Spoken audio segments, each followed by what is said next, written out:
இன்றைய பழமொழிகள். திருமணச் சம்படியில் தாலி கட்டுவதை மறந்ததை போல்.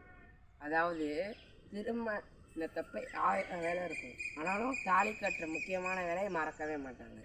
அதே மாதிரி 1000 வேலைகள் நம்மகிட்ட வந்தாலும் நமக்கு பிடித்த வேலையை தான் நம்ம பண்ணணும். முக்கியமாக நம்மளை உயர்த்தக்கூடிய வேலைகளை பண்ணணும்.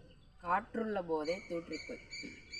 அதாவது இந்த நெல்லெல்லாம் இது பண்ணுவாங்க, காற்று வரும்போது அது தூசியெல்லாம் ஊற்றுடும். அதே மாதிரியே ஒரு வாய்ப்பு கிடச்சிருச்சுன்னா அதை போய் இது பண்ணிடணும், பிடிச்சிடணும்.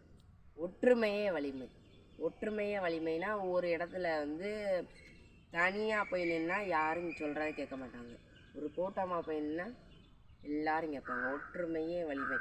ஒரு ஃபேக்ட்ரியில் ஒரே ஒரு ஆள் மட்டும் இருந்து வேலை பார்த்தா என்ன நடக்கும்? ஒன்றுமே ஓடாது.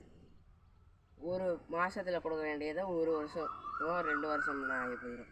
இதுவே நிறைய ஒர்க்கர்ஸ் இருந்து இது பண்ணால் கண்டிப்பாக ஒரு வாரத்திலேயே கொடுத்துடலாம். அந்த மாதிரி. சரியா? அடுத்ததாக சரித்திரம் படித்தாலும் ஆத்திரம் குறையாது. அதாவது ஆத்திரம் உள்ளவனுக்கு அமிர்தமும் நஞ்சுன்ற மாதிரி ஒன்று இருக்குது. அதாவது ஆத்திரப்பட்டால் எதுவுமே இதாகாது, பிரளயம் தான் வரும். பெருசாக கோவம் வந்துச்சுன்னா நமக்கு கோவம் தானே பிரளயம் தான் வரும். சரித்திரமே படித்தாலும் அவன்கிட்ட ஆத்திரம் வந்துச்சுன்னா இந்த சரித்திரத்துக்கு மதிப்பு கிடையாமல் போயிடும், மதிப்பில்லாமல் போயிடும்.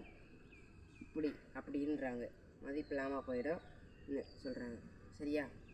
இன்றைய பழமொழிகள் முடிந்தது. அனைவருக்கும் நன்றி, வணக்கம்.